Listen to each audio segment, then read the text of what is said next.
Good evening, everyone. Welcome to CHM. My name's, yes, thank you.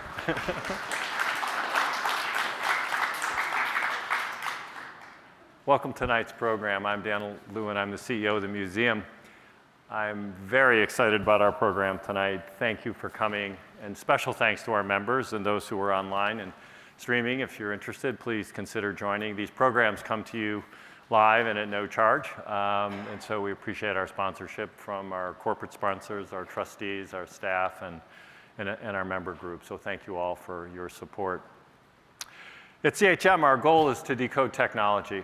It's computing past, the digital present, and the future impact on humanity. And tonight we've got a very special program that falls in line with the thematic that we have going for this time of year, which is about art and creativity and technology. And we got a very, very special program tonight associated with one of the most fundamental elements in what we all get to play with every day, and that's called the pixel. And so we're going to talk a lot about light and the implications of light, and Marguerite Gong-Hancock, who runs the programming, and our Exponential Center is going to introduce the program tonight. So again, thanks for coming. There we go, close enough. Thanks, Daniel.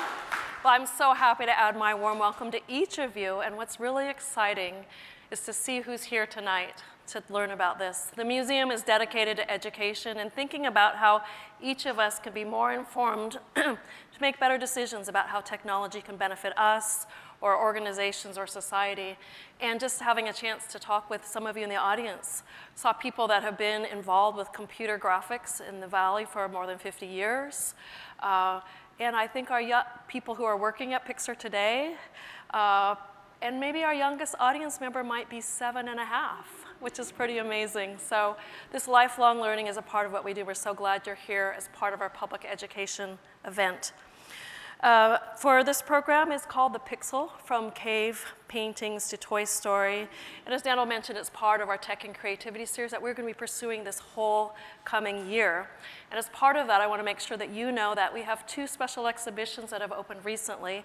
One is in our studio. You'll have a chance to play with AI, and through our partnerships with NVIDIA and Microsoft and OpenAI, you can see how AI with some makers or artists is being used to do some realistic imaging or answer questions, and some other interactive things that are happening there. And in our screening room, we have early computer films, and you can see how some of the pioneering artists were experimenting with computers and art in early films dating back to the 1960s. So tonight, we're really going to focus on how something as small as a pixel could have such a huge impact in so many areas of our lives and through human expression. So drawing on decades of work in computer graphics, including inventing some of the key concepts that are still used today, our featured speaker is going to share some of his insights, some of his stories, and some new pictures that have been prepared to share with you tonight to open our eyes on how the pixel, or what he calls digital light, has transformed business, art, entertainment, and really how we see and think about our lives. So continuing our CHM tradition, I'm going to introduce our speaker using 5 numbers. 100 billion, current Moore's law factor. 80 million, the number of polygons per frame where reality begins. 5, his age when the first computer was built. You can do that math. 1, he helped make the first digital movie. And 10, the number of years he spent researching his new book, which is the basis for today's conversation. He's an Academy Award-winning computer graphics pioneer and co-founder of Pixar and Altamira. He was the first director of computer graphics at Lucasfilm, as well as an original member of the Computer Graphics Lab at New York Institute of Technology. He's the author of this new book, Biography of the Pixel, and a very long-time friend of the museum. We were talking earlier, it dates back to not only when we were first in this building or when we were in our previous building here in the Valley, but back to the original museum in Boston days. A very long-time friend of the museum. Please join me in giving a very warm and special welcome to Dr. Alvy Ray Smith.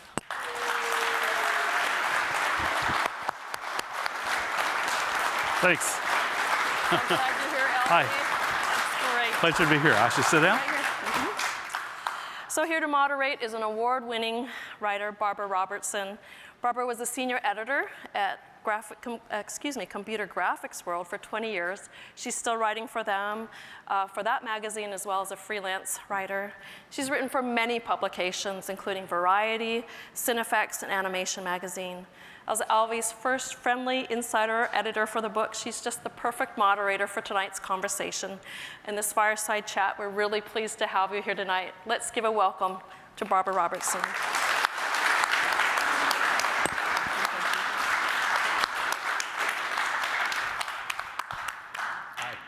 Hi, Alvy. Hi. Here we are. Barbara knows me too well. First, thank you to the Computer History Museum for inviting Alvy and me, and thank you for coming. Shall I should we just start? pile in?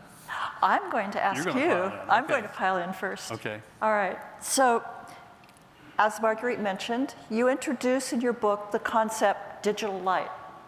So we have this array of 16 images on the screen. Which ones represent digital light? Well, just to start with, the whole slide is digital light. Let me just say, digital light is any picture made of pixels. It's a vast, vast, vast domain. In fact, it's so vast that nearly all pictures that exist in the world today are made of pixels and are therefore part of digital light. Even the cave painting? Well, the picture of the cave painting. That picture Yeah. is made of pixels, so yes. Yes. And I guess that's a good way to start about what the pixel is a very profound idea. Everybody thinks it's trivial. In fact, let's start with the gumballs. Yeah. A lot of people think Because people think the gumballs represent. that people think this is what pixels look like. Right. And the very first thing I want to get across is they've never looked like that. They're not little squares. They never have been. You know, it's interesting to me that this has become so embedded in our brains. I think one reason is people think that computers are hard, rigid, linear, mathematical things, and therefore the pictures they make must be hard, rigid, linear, Right. pixelated. Yeah. No, the computer, and I spend chapter 3 discussing the beauties of computers and computation, is the most malleable tool that humankind has ever invented. It's just nothing standing in its way. It can be as subtle beyond belief. We haven't yet explored its subtleties. Go ahead. Let's go back to the pixel. Okay. So, if it's not that square that's in the gumball machine, Yeah, what is it? what is it? Yeah. And where did it come from? And who discovered it? Well, one of the motivations for writing this book was to realize that we are now swimming as a human race in, I estimate, a zettapixel. A what? A zettapixel, that's 1 followed by 21 zeros. It's just an unfathomable number, right? It's just, we're awash, in this ocean of pixels, and yet when I ask people what a pixel is, nobody knows. Or they come out with, the gumball idea, or if they get close enough together, they become kind of hand wave. And I said, Right. actually, Or if you zoom in, you can see them. if you zoom in, you can see it. Right. No. No, it's not right. So I think one of the other reason that people think that there are pixels there, because every app has a zoom feature. And it's a lie, and it always has been a lie, because this is the way zoom works. If you want to zoom by a factor of 100, say, you repeat each pixel 100 times this way, and each row 100 times that way. In other words, you replace each pixel with a 100 by 100 square array of pixels. And when you display a square array of pixels, what do you see? A little square, of course. But that's not a pixel up close. That's a square array that you've drawn. So what is a pixel? Yeah. Okay. That's where it starts. That's where it starts getting tricky. Yeah, And yeah. the reason people don't know is because it's a little tricky. But if you give me a chance, I'll try to explain it. The Okay? stage is yours. Oh, okay. So, if you imagine a picture being a rumpled sheet, where the height of the rumples are the colored brightnesses of the picture. So you're looking, we look down on the sheet that way to see the picture. And you imagine it falling down on a bed of nails, And Okay. each of the nails touches one point on the sheet. And the nails are equally spaced in both dimensions. All right. And then you throw away, you preserve only the value of the sheet, the color value of the sheet that touches each nail. Okay. And you throw away everything else Yeah. between. All right, now here's the surprising, most beautiful theorem, one of the most beautiful theorems in the world today. It drives everything that you and I are going to talk about, all of digital sound, all of digital light. We call those samples of the sheet pixels. A pixel is a sample on a regular grid of this continuous thing that we called a picture to start with. Wow. First thing to notice is the sample exists only at a point. And we all know from high school geometry, you can't see a point. It has 0 dimensions. Right. You can't see a pixel. That's the first thing to take away. It doesn't have a shape. All right, it's definitely not gumball shape. And so there is a theorem called the sampling theorem. I hope you're not scared by that word theorem.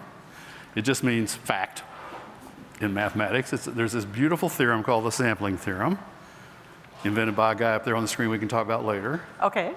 that says the following amazing thing.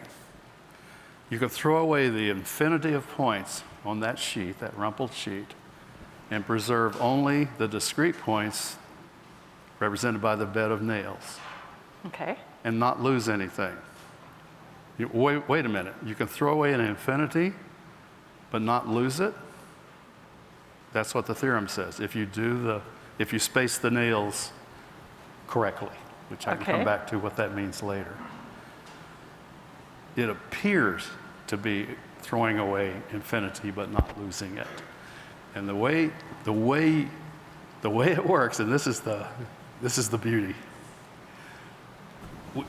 Let's talk about the spread pixel picture.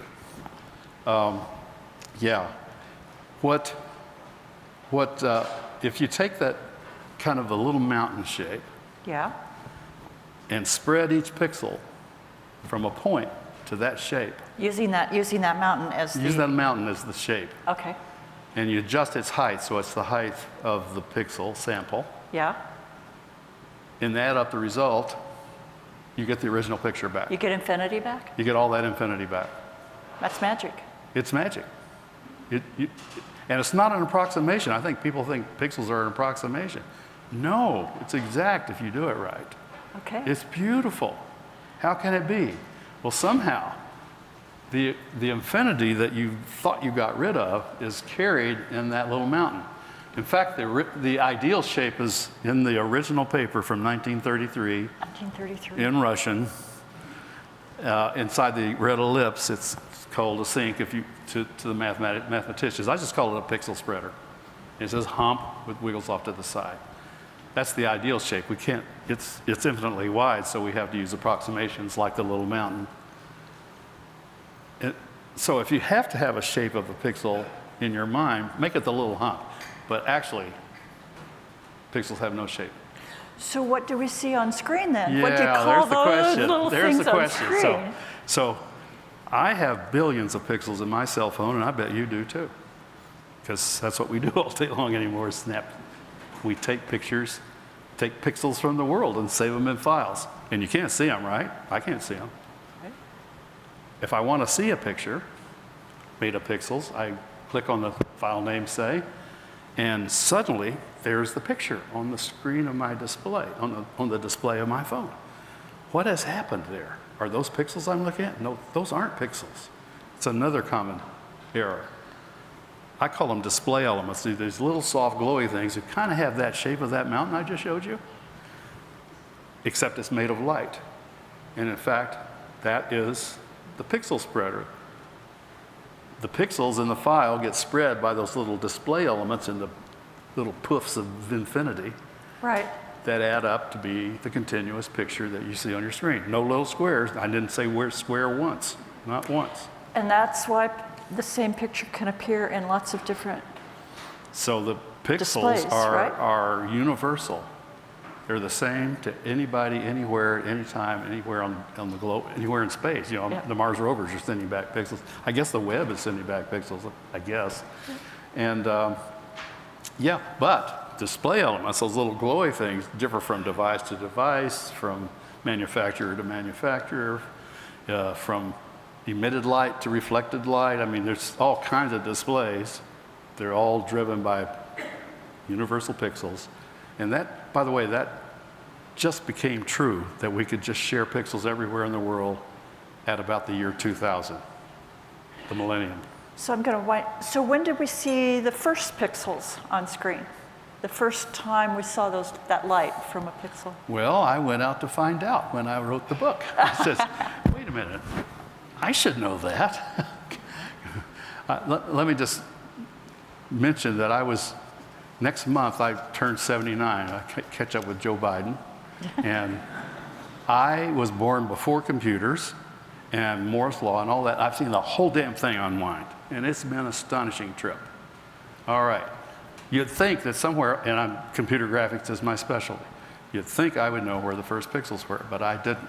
So I went looking for them, and I have a picture of them. The picture on the left where it says CRT store, those are the first displayed pixels. In other words, they've been spread so you can see them. 1947, Manchester, England, on the first computer, or actually there's a controversy right now about whether it was the first or the second computer, but let's call it the first just because it's easy. Yeah. Named Baby. Baby. Isn't that wonderful? The first computer was named Baby. And there was a game. And that other picture is it's actually the second or third interactive game. Amazing. From 1953. So the first pixels, first light I call that picture, was 1947. That game I'm showing you right there was 1953. There was even an earlier one in 1951, both of these in England. And I found the first animation on a machine called the Whirlwind at MIT in 1951.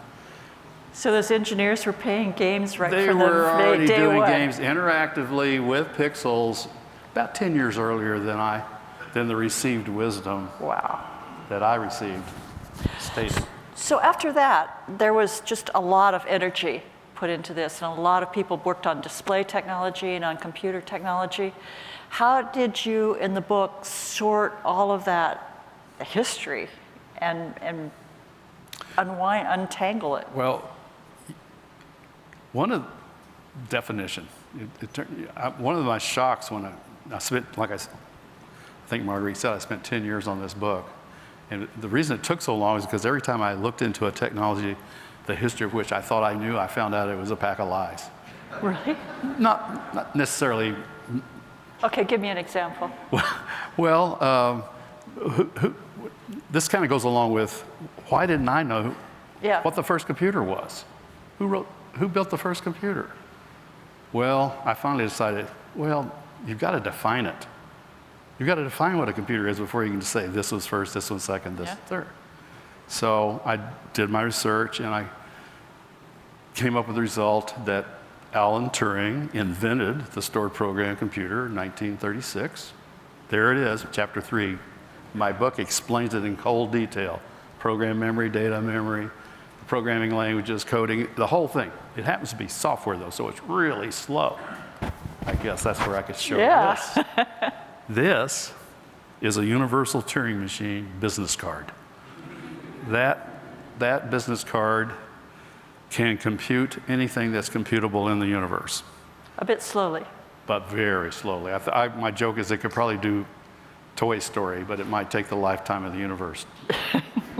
And, okay, so once I got the definition down, so Alan Turing, there he is, the athlete on the left, is this genius. I mean, most of the stories, one of my discoveries in this book was that the simple narrative where a creative genius has an idea and everything flows from this one creative genius, it just doesn't work for almost anything in technology anyhow.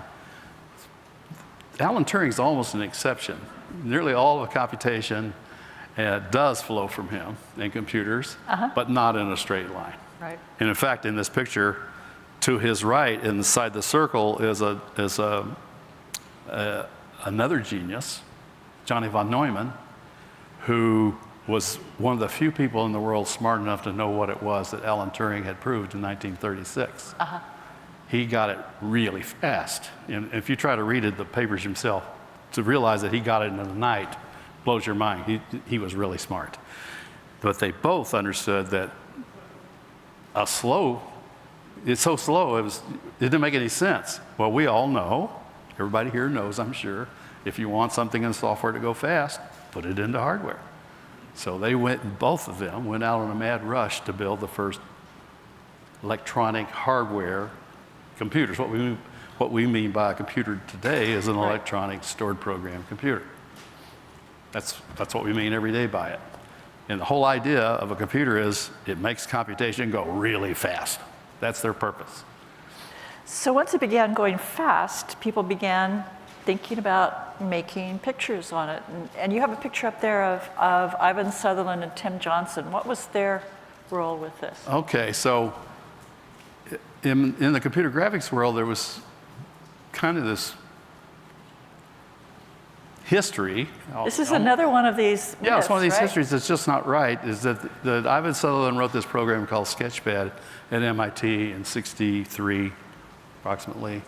And from that, all of computer graphics flowed. It was the first interactive computer graphics. No, it wasn't the first interactive. I've already showed you some interactive games in 1951 up here, 1953. And it turns out when I looked at what Ivan had actually done, he had done only 2D. He had done a 2D program. Oh, really? Well, computer graphics is famous for 3D things in perspective. So who did the first 3D interactive program? Well, it turned out to be the other guy up here, whom you might have thought was another picture of Ivan, but it's not. His name is Tim Johnson. He was a classmate of Ivan Sutherland, and he's alive today, but hardly anybody knows his name. He wrote Sketchpad 3, not for version 3, but for the three-dimensional version of Sketchpad. An interactive, three-dimensional program. The unfortunate thing for poor Tim is that he looks just like Ivan. In fact, if you go out to the internet, and I've done this, and put Ivan Sutherland and look for images, or Ivan Sutherland and Sketchpad, I think is what I entered, and images. I want images of Ivan Sutherland and Sketchpad. It's over 60% in the tests I've run. It's always been over 60% of the pictures are of Tim Johnson and Sketchpad 3, That's too bad. not Ivan and Sketchpad. So I'm kind of wanting to boost this guy. He did it. And by the way, there was actually a third picture, they had a third classmate named Larry Roberts. And I cut his picture off, but he was there at the same time as these two guys, and he added perspective to Tim Johnson's program. So Tim Johnson's Sketchpad 3 was not only 3D, but it was in perspective. So I met Larry before he died recently, and I said, well, are you unhappy that the whole computer graphics community has forgotten you? He says, you know, Alvy, I got so famous as being a father of the internet, I just don't care. So I also might point out, since I'm at the Computer History Museum, that Ivan Sutherland and Larry Roberts is not shown, are both fellows here, but Tim Johnson nobody's heard of. Okay. Yeah, it's just another story. These stories, I was amazed how often these kind of stories popped up, yeah. So at this point, we're still talking about black and white computer graphics. Yeah. Right? Yeah. Once again, I thought I should know where the first color pixels came in, wouldn't I? The first color pixels came.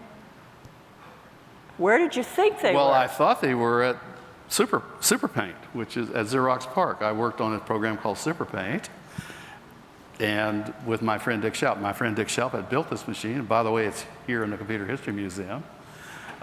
This is this menu, and we had 8 bits of color, 256 colors, 500 by 500. Right? Oh, I was so excited when I saw that. I immediately committed to making art on computers for the rest of my life. And I thought, Dick told me I was wrong, but I thought these were the first color pixels in the world. This is early 70s, right here in Palo Alto. And he kept saying, I don't think so, but he couldn't come up with any hard facts. So for the book, I said, okay, I'm going to nail this down. And I went out searching, and I found the first color pixels. The first color pixels, yes, there they are. How did you find them? Okay, this is so much fun. By the way, these appeared in 1967, so 6 or 7 years before Super Paint. Okay. So quite a bit earlier than I had guessed. I picked up a book called Expanded Cinema by Gene Youngblood, which is sort of a Bible in the media arts world. And he wrote it in 1970, and he mentioned this new thing called computer graphics, and he even had the word pixel in there, all in capital letters. Really? Didn't quite know what it was yet, but he was looking at, that might be a source of, and he mentioned NASA twice. And I went, gee, is NASA where the color pixels first happened? Short answer is yes. It turned out I found the two old engineers who had worked at General Electric, Rod Rougelot and Bob Schumacher, now in their 80s, who had built, this is the simulator for the Apollo Moon project. Wow. But it wasn't there weren't any journals, and this is it wasn't exactly secret, but it was hidden off in these really thick NASA technical memos, and only astronauts got to see these things. So basically the world didn't know about them. So I chased these guys down. Did you talk to them? Yeah, they both live in Salt Lake City now, and I said, can I come down and have lunch with you guys? They said, Alvy, that's not nearly enough time. Come down to Rod's house, and we spent 7.5 delicious hours tearing through moment by moment until we nailed exactly when and where they did the very first color pixels. And not only that, it's the first 3D color rendering of computer graphics, you might note. So, and that's where, well, Don Greenberg comes in for people who know him. So it's easy to go off on tangents here. So you mentioned Super Paint, and that was when you were involved in this story now from this point forward, right? Yeah, that's when I had when I left Stanford with my PhD, I took a job at NYU with, it turns out, one of the earliest computer graphics guys in the world named Herb Freeman, another person most people don't know about, who was saved from the Nazis by Albert Einstein, by the way. And he tried to convince me to leave theoretical computer science behind and start doing computer graphics. He knew I was an artist. I grew up painting pictures, oils and acrylics on canvas. It's one of the things I've always done, or had done up until then anyhow. And he thought, well, I was a perfect candidate for computer graphics research. And what I said to him, I'm still kind of embarrassed. I said, Herb, if you ever get color, I'm in. It was all black and white then, and I just was bored by it. But at that point, I left to join my buddy Dick. Well, not to join him, I just came out to see his machine that he wanted me to see, Super Paint. And I looked at that and went, oh, there's color, there's painting, that's me. And basically, Pixar came from there. And so from there, you went to New York. Yeah, okay, so. And you were able to work with 24-bit color. Yeah, so let's put up RGB art. I had three, the group now known as Pixar had three amazing patriarchs along the way. The first one nobody's ever heard of, Alexander Shure. He had this private university on the North Shore of Long Island called New York Institute of Technology. And we had heard, I should add, I got fired from Xerox. They decided not to do color. Right. They called me, I said, well, why? They said, well, we've decided. I said, but you own color completely. I thought, I didn't know about the NASA guy. And they said, you may be right, Alvy, but it's a corporate decision to go black and white. So I went, okay, bye. But I had to find the next. We call a memory made of pixels, we call them frame buffers then. And they cost a lot of money. So I had to find the next one. my artist friend David DeFrancisco and I had proposed to the National Endowment for the Arts that we exploit this new artistic medium, raster graphics. Well, that counted on the frame buffer, Dick Shop's frame buffer, Xerox partner. That had been pulled away. We had to find the next frame buffer. We heard there was this rich man on the North Shore of Long Island that had come through Salt Lake City and bought one of everything that Evans and Sutherland, Ivan Sutherland, were building. And I said, including the frame buffer? Because we knew the next one was being built by Evans and Sutherland. And it would cost $80,000. That's 512 by 512 by 8 bits. $80,000, $1970. Okay. Yes, he did buy one of those. So basically, got on the next plane out to New York Tech and David and I talked our way into this place. A madman, he's a wonder, well, read the book, he's quite a story. Probably So won't go you into talked now. him into buying more. So, Yes? he came to me one day and said, are we the best graphics lab in the world? And I said, yeah. And he said, well, how do we stay there? And I said, well, if you buy me 2 more of these 8-bit thingies, I can cobble them together. Now remember, they're 80K each. Cobble them together into 24-bit pixels, 16 million colors, and then we can do anything. And I tell you the truth, I didn't know whether he got it or not. He was a rather strange man in many ways. Several weeks later, he wanders in. He says, hey, I got you 5 more of those 8-bit thingies. So you have 2 of those 24-bit thingies. And you know, at the time I was a kid, I didn't really know what he had done. But putting this book together, I did all the conversions to today's dollars.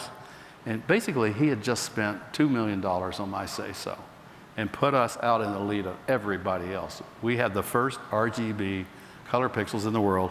Those pictures, RGB art pictures, were some of the first, well, they were the first 24-bit artworks. We just went crazy making art.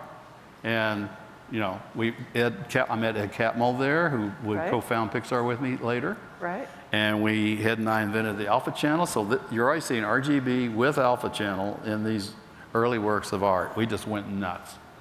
So the technology at NYIT, by the time you left there to go to Lucasfilm, everybody went with, guys, you basically had the building blocks you needed to do a CG movie, right? Except for the compute power. We didn't have the speed. There are 2 things that we were missing. We didn't have enough computational horsepower. Right. We knew about Moore's Law. Right. And I'd like to say something about Moore's Law later, but we knew if we waited, we would get the speed, and we hadn't solved motion blur. So if you move a still image from frame to frame to animate it without blurring it, it does this.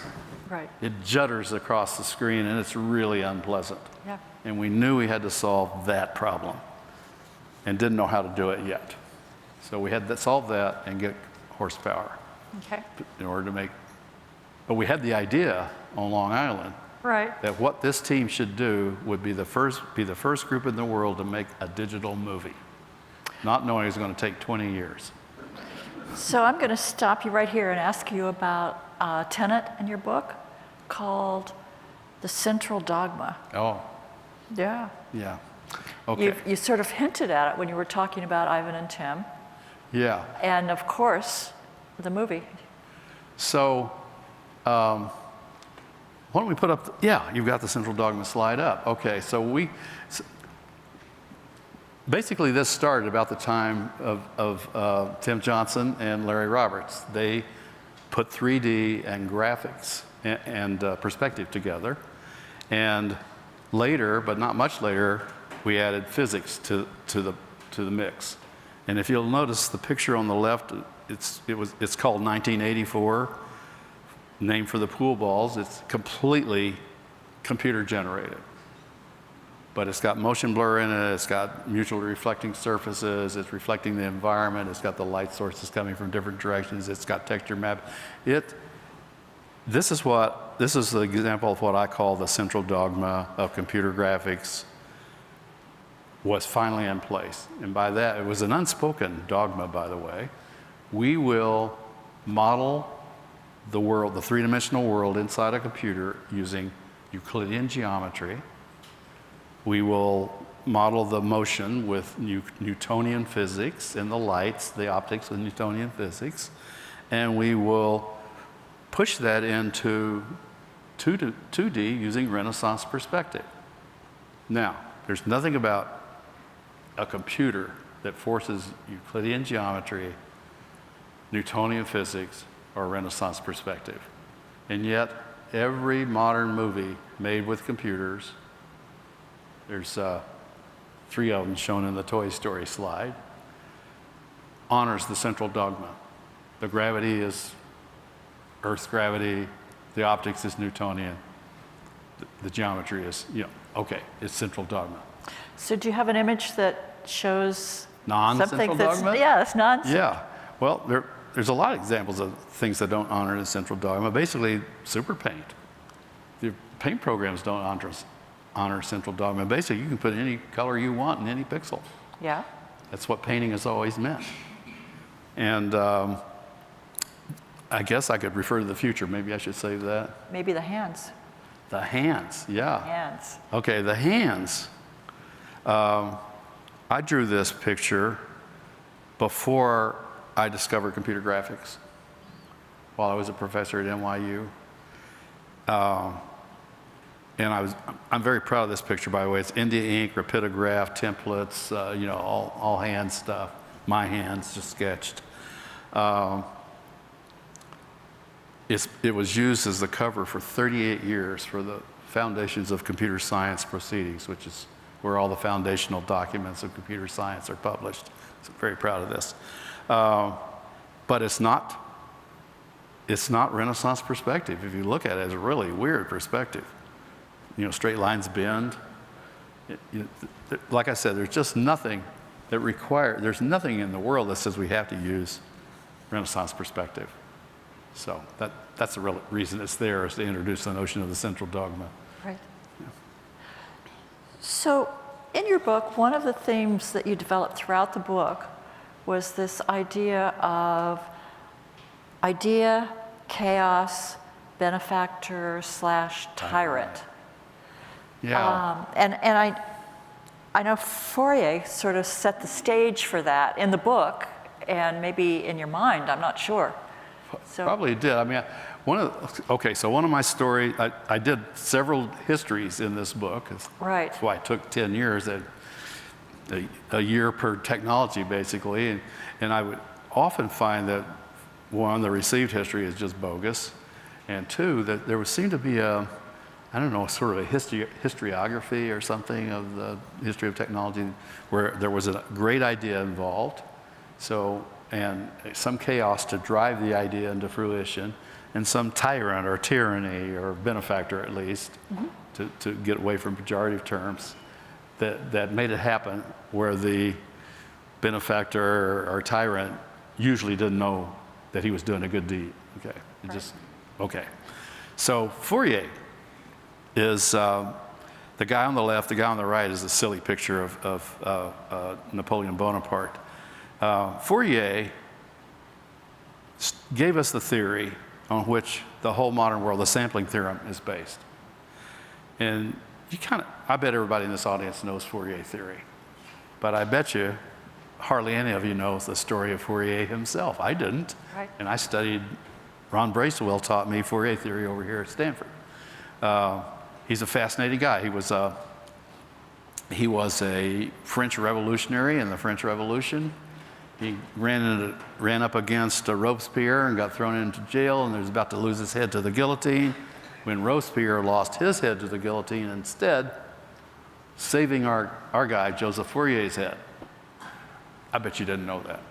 And then he palled around with his new buddy, Napoleon Bonaparte, who took him as a savant to Egypt, where he was a member of the group that discovered the Rosetta Stone and so forth. But he also saw all the mistakes, military mistakes, that Napoleon made in Egypt. So when Napoleon went back to Paris to take over, the last thing Napoleon wanted was this loudmouth revolutionary Joseph Fourier in Paris telling people what he had really done or not done. So Napoleon's clever thing. So this means Napoleon's tyrant was not Napoleon. Fourier's tyrant was Napoleon. Yeah. Napoleon made him governor of the province, or prefect it was called, of the prefecture of where Grenoble's located. Fourier knew he was in exile. He could not go to Paris. He had a posh job, but he knew he was in exile. He could not go to Paris until Napoleon got sent to St. Helena for final exile. Then he comes into Paris, takes over the French Academy, comes up with the greenhouse effect. What a surprise. He came up with the greenhouse effect. Fourier did? And Fourier did, yeah. This is early 1800s. And finished his theory that basically, his theory is that the world is music. That's the way I put it. We all understand that music is a sum of waves of different frequencies and amplitudes played at the same time. And Fourier said, well, not only music, but all sound. And not only sound, but pictures. So that rumpled bedcloth. Yeah, that rumpled cloth that I described earlier can be described by a sum of two-dimensional Fourier waves, which you can think of as our corrugations, like a sheet metal building is made out of corrugated steel, where a cross-section is the one-dimensional Fourier wave. You can add those together to get any picture. Well, I guess I left out the part about what's the right sampling rate for the sampling theorem. You've got to sample at twice the highest Fourier frequency. So that rumpled sheet is a sum of Fourier waves of different frequencies. So you find the one in there of the highest frequency, and you take samples, you take pixels in 2 dimensions at twice that frequency. That's the magic sampling rate. And that's what Kotelnikov? That's what Kotelnikov. Who's Kotelnikov? Who's Kotelnikov? Well, I grew up as a double E because we didn't have this thing called computer science until I came to Stanford. And we were taught that, first of all, the guy named Nyquist at Bell Labs had done the sampling theorem. And then later, when things went digital, we were taught that Claude Shannon proved the sampling theorem. No, he didn't. So I went out thinking, I can write this chapter fast. Claude Shannon, I'll just look up Claude Shannon and write it down. Well, the first thing you discover is he says right at the beginning of the paper, this is just in the air. In other words, he didn't claim it. He made it formal, and we all learned from his formality, but he didn't do it first. And there's basically a cottage industry out there. Every country has a claimant who did it. Right. And I went through all of that and found and satisfied myself that Kotelnikov, this guy, Kotelnikov did it in 1933. And I showed you that Russian paper earlier. Yeah. That was his paper, 1933. And I can't read Russian, but I can read the math, and it's exactly the math we use today, including all the subtleties. He did band pass and low pass, for those of you who speak sampling theory. Another fascinating character. Now, who was he had a tyrant, you said? Did he ever? It was, I guess it's Soviet Russia, really, what it boils down to. But he himself personally, all right, so he lived through the whole Soviet nightmare. He was the revolution, the Civil War, both world wars, the Cold War. So he lived through all of that and made it through. And a lot of people of his stature, really good scientists, got thrown into the Gulag. Solzhenitsyn told us about this. There were special camps in the Gulag archipelago called sharashkas, meant for the intelligentsia. The basic idea is you're in prison. If you build an H-bomb or solve cryptanalysis, they belong to Mother Russia, and by God, nobody's going to get it because you're in jail. Right. All right? So he should have been in jail because all of his compatriots were. In fact, his lab, everybody in his lab was in a sharashka. Why wasn't he in a sharashka? Well, because he had a protectress. Mm-hmm. His protectress was a woman named Valeria Golubtsova. And the reason she could protect him was because her family was close family friends of Lenin, and her husband was Malenkov, Georgy Malenkov, who was the bloody henchman of Stalin and took over from Stalin when Stalin died. Right. That was his protectress, who kept him out of the camp, basically. And he ended, everything about this guy is, I had to learn Soviet history, which I knew nothing about. I'm sort of embarrassed how little I knew. So when we think about a pixel, we can He's the think about okay. this character. So a Russian communist invented the pixel. How could we give that guy credit, Yeah, right? really. And you say, well, you can't trust Russian science. You can trust this guy. His mathematical pedigree is perfect. It goes all the way back to Euler. His great-great-great-grandfather or something like that Really? was one of the 8 students that Euler had and was a member of the original Russian Academy of Sciences, founded by Peter the Great. Just a line of mathematicians right straight down to Vladimir Kotelnikov. So and he went on and got involved in the space program, I think. Yeah, he ran the space program, so he sent pixels back from space. He mapped the polar regions of Venus, for example. Oh my gosh. Yeah, he even came to America once, twice actually. He came to America once and told us they were going to put up this satellite and it was going to broadcast at these 2 frequencies. 2 months later, Sputnik went up and it broadcast at those 2 frequencies. The story goes on and on. I'm not doing it anywhere near the justice, but that's chapter 2. Okay. So the next person was Turing. And does he fit into this whole idea, chaos tyrant?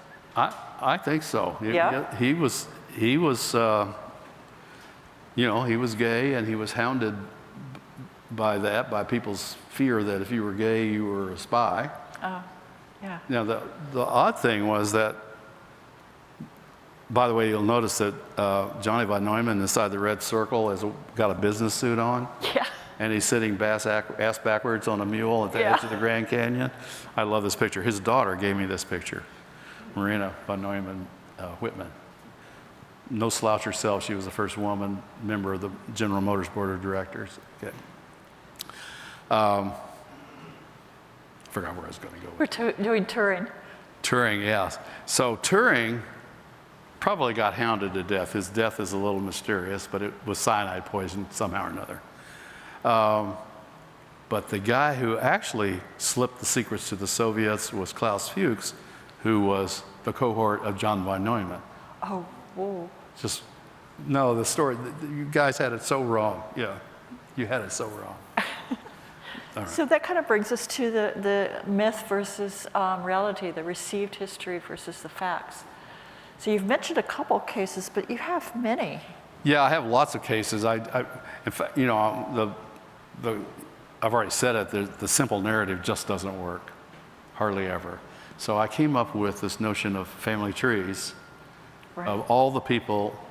Name me a technology. For example, chapter 5 is about movies. I was going to ask about movies. Yeah, okay. Was that Thomas Edison? No, it's not Thomas Edison. Who do you think invented movies? Well, I get 3 answers. Thomas Edison, the Lumiere brothers, Edward Muybridge. They were involved, but they aren't the guys. I had to draw these elaborate family trees, which I won't, they're too complex to step through from here, but they're in the book. Who influenced who stole from who stabbed who in the back. These stories are really nasty, but it all works out, and you can see what ideas came from where and how they all finally came together into what we call the movies. And there's a guy named William Kennedy Laurie Dixon. I'd never heard of him. Well, he's the guy that brought us the 35 millimeter film format that we used for a century with 4 percs per frame.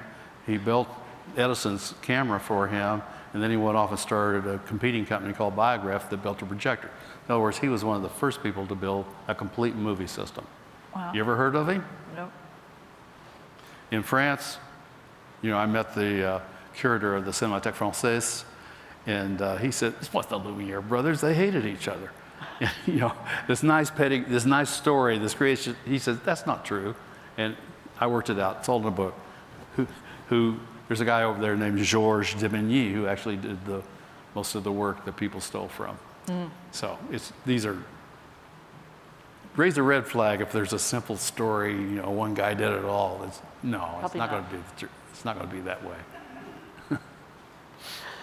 So let's talk about Moore's Law. Yeah. Yeah.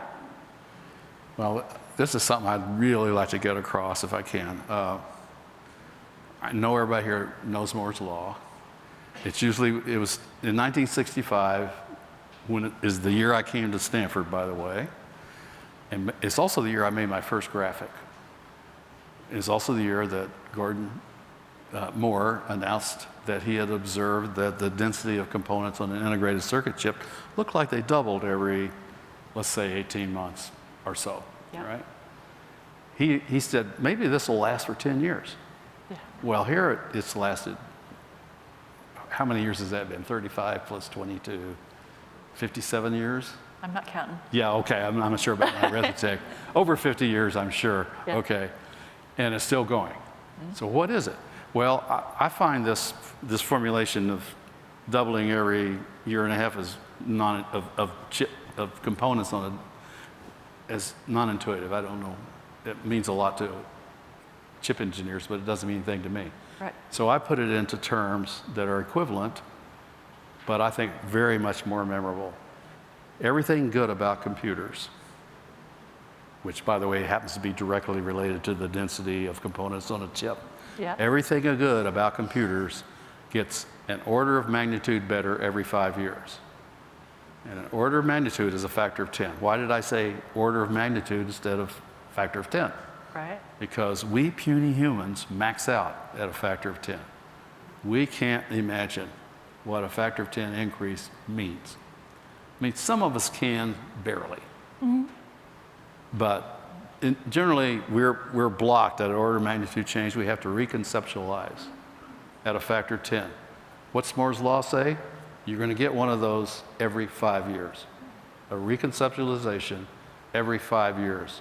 And sure enough, so if you take Moore's Law factor being 1 in 1965 when he announced it, it's now sitting at over 100 billion, 11 orders of magnitude, and it's still going.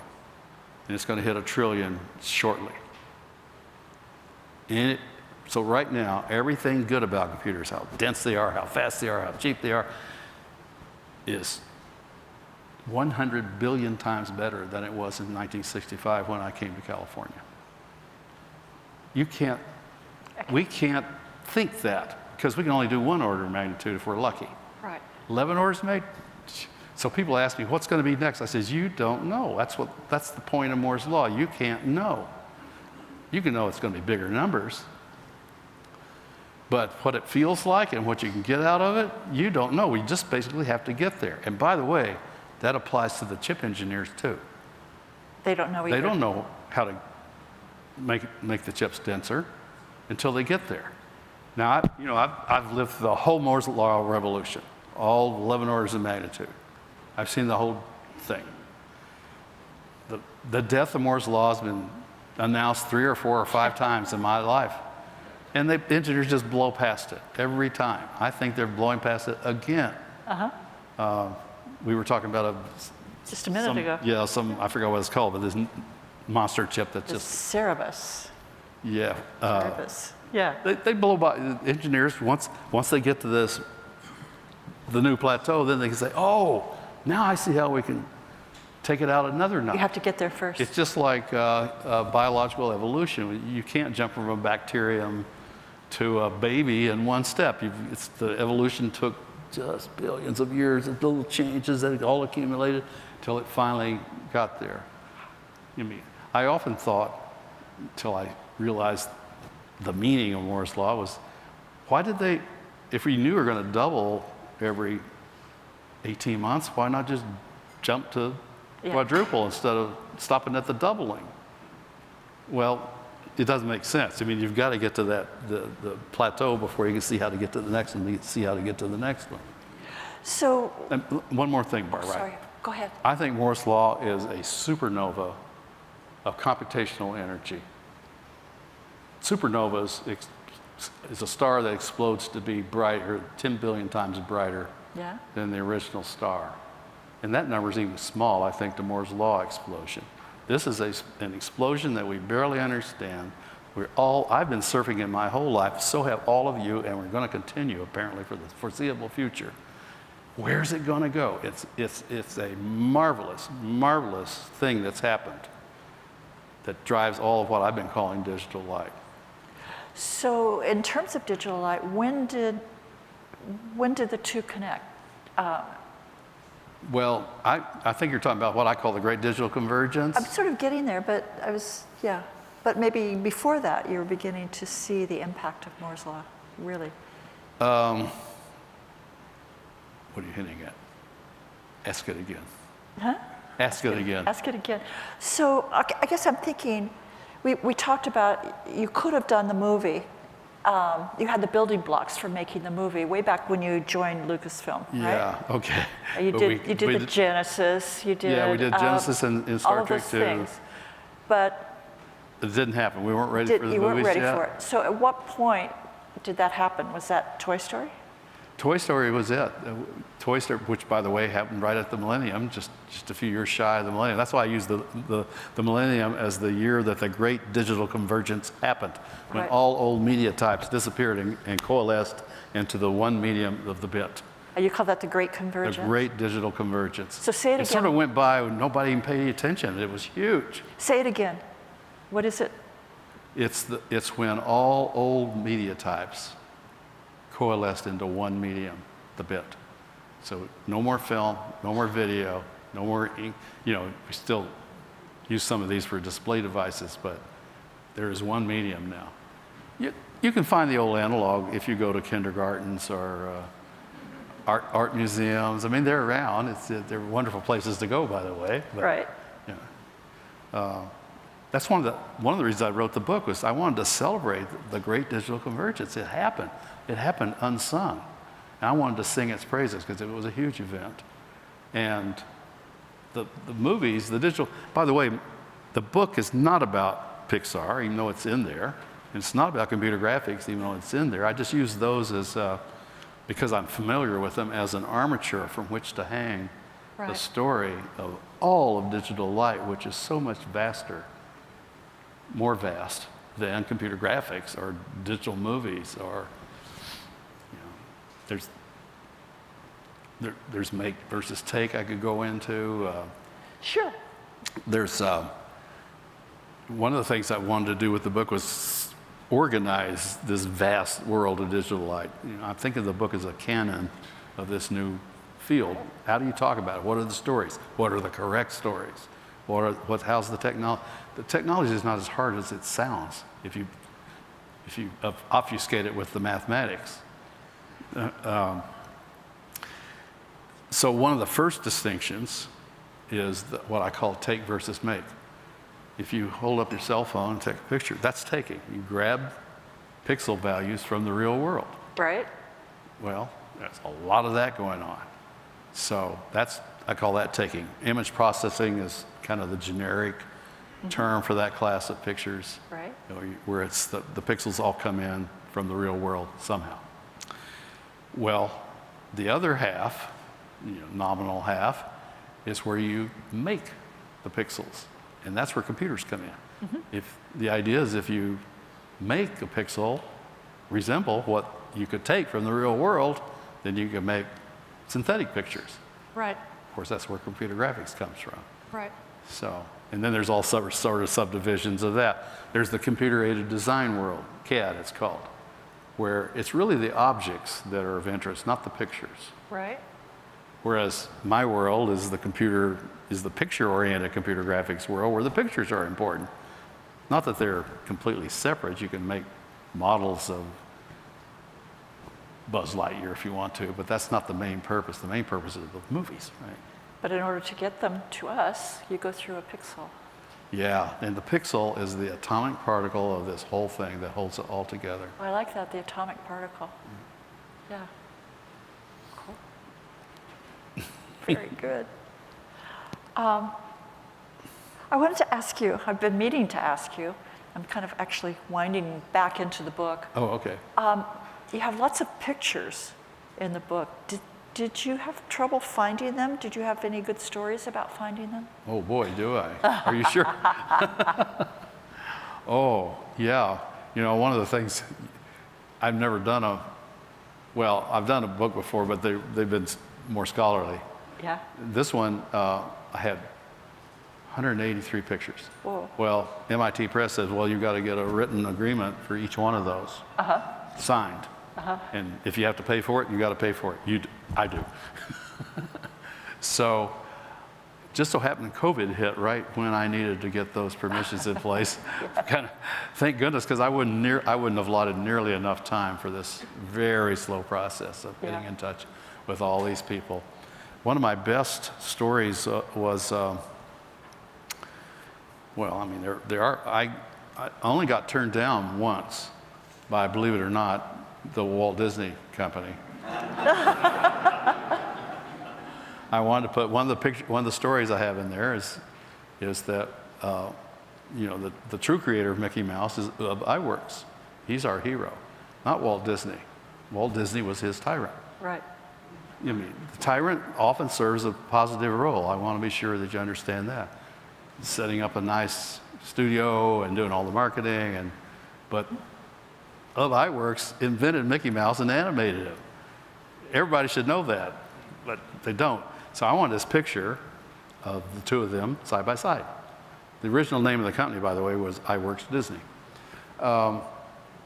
They wouldn't give me permission because I called Walt a tyrant. Oh. I said, but Pixar, my company, has made you billions of dollars. That didn't matter to the attorneys. That's a great story. So we have time for some questions. Okay. Here's your first one. Who coined the term pixel? Oh, that's a pretty good question. That is a good question. There was a fight for a lot of years about what to call the sample. And there was a battle that I remember, I was even part of it. Should it be PEL? So it's an abbreviation of picture element. That's what everybody finally settled on. But then the battle came down to, should it be PEL or pixel? And everybody at the large corporations like Ma Bell Ma Bell was the big deal, wanted PEL to be the name.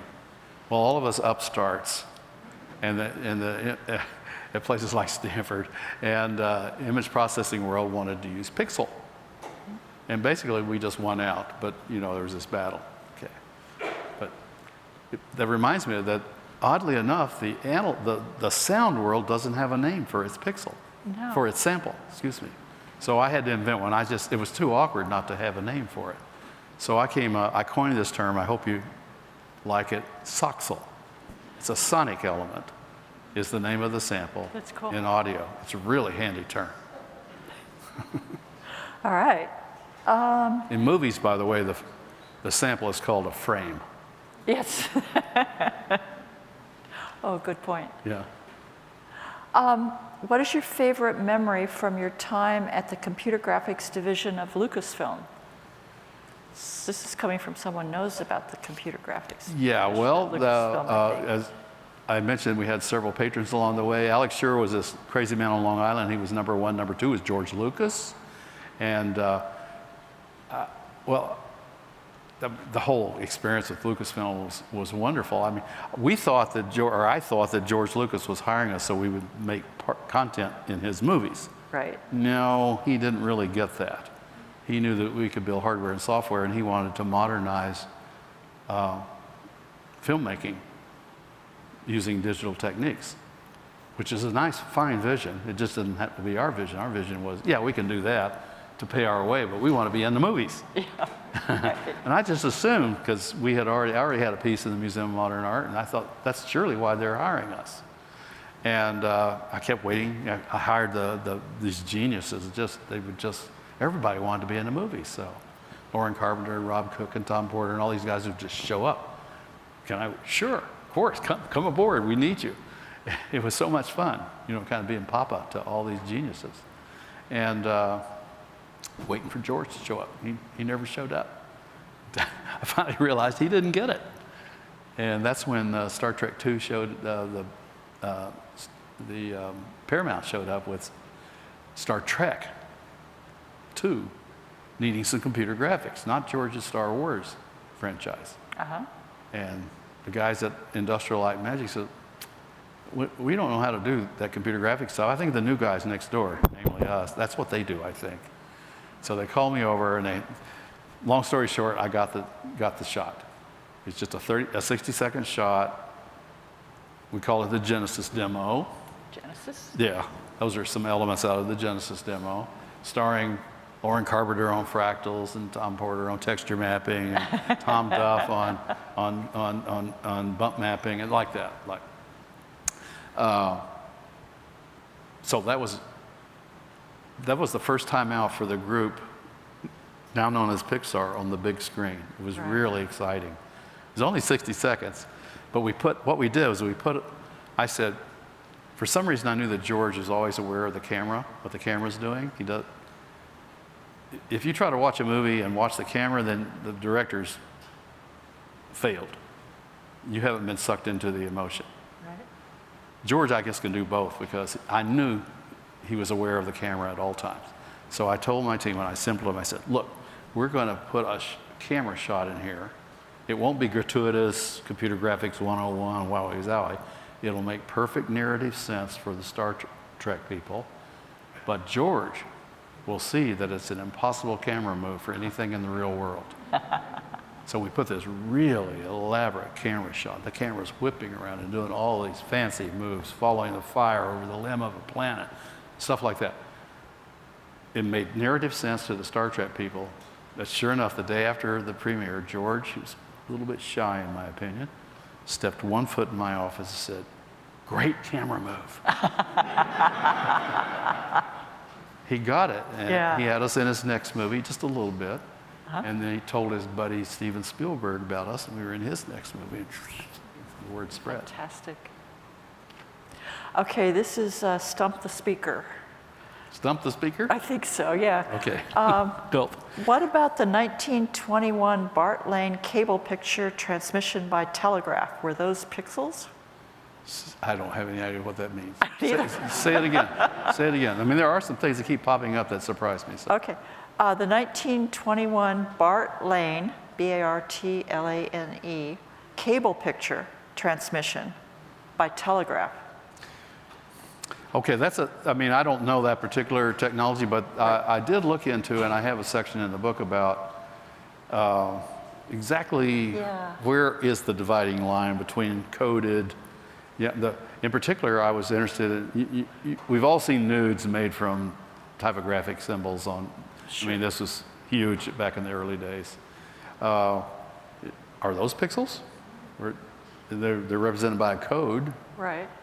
And I argue that they aren't, and you can disagree with my definition or not, but at least I have a definition. And I suspect this wouldn't fit my definition either, but it might. I mean, I'm sure it's an intellectual history that it's in there, okay? Yep. Okay, this is and what about mosaics or textiles or I've got examples of those in there. Say, you know, the idea of breaking it up into little somethings to make a picture is really old. Right, or the Zen mandalas. Yeah. Sand. Yeah. So I tried out a set of definitions because that's one of my purposes. Let's nail these things down so we can talk about them intelligently. Right. Yeah. Okay, this is a good one. How on earth did you think up the alpha channel? And what was the implementation like? Yeah, I wished I could claim that Ed and I knew the full profundity of the alpha channel when we invented it, but we didn't. We were just trying to solve a simple problem. Ed was trying to solve a particular hidden surface problem, and he said, Alvy, I have trouble, I have to keep hardwiring a picture into my code so that I can test a foreground object being rendered against it. Right. And getting rid of the hidden surfaces. Sure would be handy if we had some way where I could just render against an arbitrary background. So he and I chatted back and forth. I said, well, I think that's real easy. And the reason I could say the following thing is, you'll understand in just a minute, was we just add a fourth channel. That's what I was going to say. It was And the Alex reason we Shure. could, the reason we could do that was because this guy had just bought us, 5 more Right. frame buffers, and by the way, he had done 18 more by the time we were here. I said, so we were used to just having lots of memory, a lot more memory than anybody else in the world. Right. I said, we'll just add another memory to hold the opacity value, transparency value equivalent. And I had written all the save and restore routines for saving and restoring pictures, and I did it overnight. I came up with this new file format that was RGBA for red, green, blue, alpha. We called it alpha. And Ed rewrote his renderer overnight so that it wrote to one of these new file formats, and it was solved. It was even called alpha. So did you have any idea at the time how important alpha would be? I mean, this would not be there if there weren't for alpha. No, I didn't. In fact, it sort of came on me slowly over the years. Yeah. The first big advance was 2 of our geniuses at Lucasfilm, Tom Porter and Tom Duff, added an algebra, I'll call it, to Alpha Channel, which added a level of sophistication to the concept. And then it finally dawned on me some point that with alpha, I'm not going to go into the full details here, but with a certain use of alpha, you didn't have to use rectangles anymore for pictures. We could overthrow the tyranny of the rectangle in pixelated, pictures represented by pixels, not pixelated. So let's talk about that. That last one? Yeah. The future? Yeah. Okay.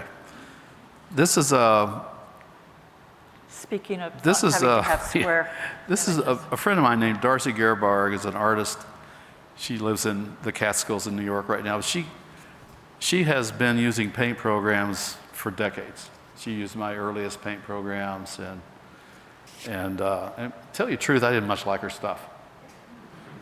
And she and I would argue about, we still fight all the time. Just, it's kind of fun, but it's fighting. And suddenly, this last year or so, she's changed, she's come up with a new idea. She uses a program called Tilt Brush, which is a 3D VR painting program, where you can paint with strokes in 3 space. You put on the goggles and you start painting. You can choose the color, width, texture, and paint strokes in 3 dimensions all around you. You can sculpt, basically. And these honor the Central Dogma. They cast shadows on one another. They can be transparent.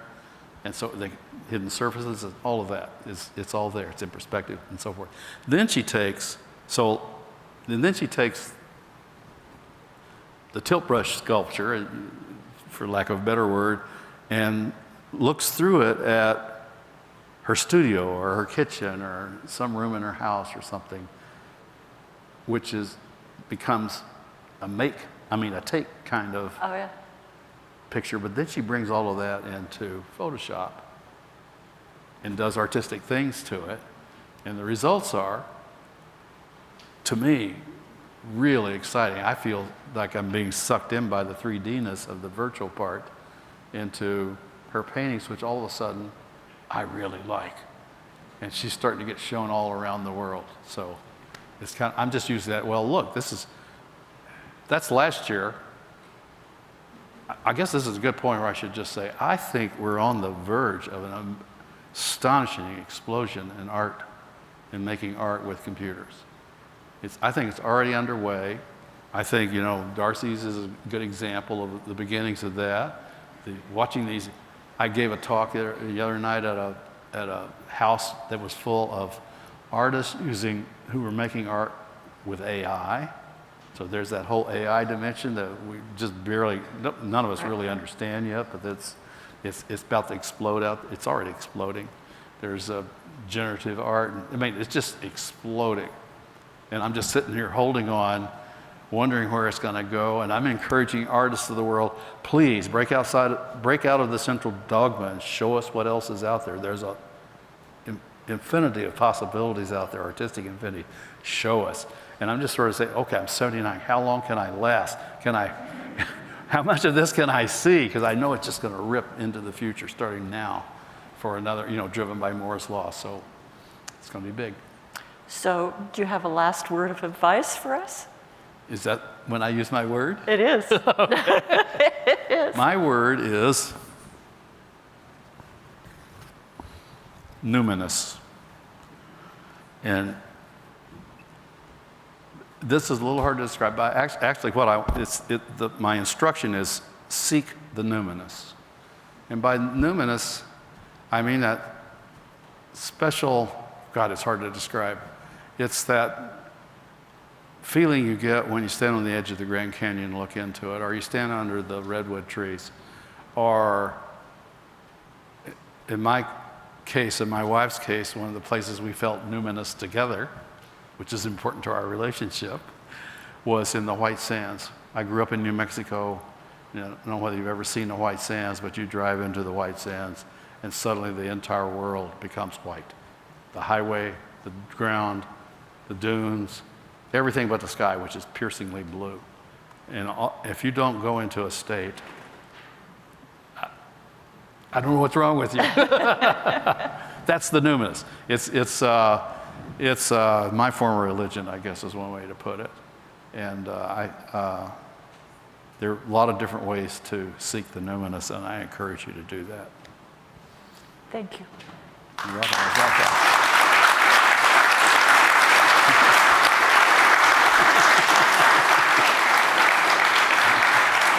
Get it? Yeah. Well, don't get up. Oh. You have to join me again in thanking Barbara for such a wonderfully moderated conversation. I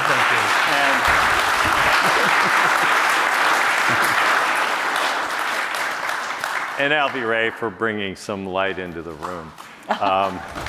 Very, very special. I said up front that CHM is focusing its mission on decoding technology. And if this wasn't a decoding conversation, I don't know what was. I hope you've all learned something tonight, and you'll use the QR code on the program to offer up the insights and the learnings that you've taken away. This is fundamental to our mission and purpose, so please take the time to do that on top of joining me a little bit later downstairs with Alvy Ray. There will be a book signing opportunity as well, so thank you for that. I would also like to say that this is also an opportunity for me to maybe make a comment on a personal level. I worked at Apple a long time ago, and there was an argument about square pixels and rectangular pixels. Some of you may actually know that. And guess what? We just really learned that there's no such thing.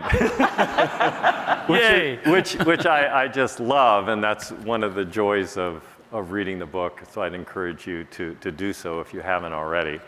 It's absolutely stunning to appreciate pioneers who come to the table and put their life's work in the context of so much historical relevance. It's very, very true that history is not about the past, it's about the present having a conversation with the past. And the work that you did over a 10-year period just shines so much light on so many things that are ever present in our life today. And the fact that we're focused on tech and creativity, I want to say this was the most creative conversation I've heard in years, personally. And in the last 7 days here at the museum, we're commenting earlier in the evening as we were preparing, we accepted a new wafer scale compute engine into our archive and our inventory of assets.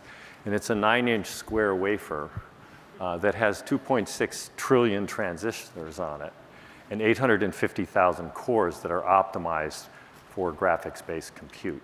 So the things that we have no idea about have yet to come. So thank you for what you've done and that we'll all see in the years to come. So thank you both so much, and we'll see you downstairs. Great.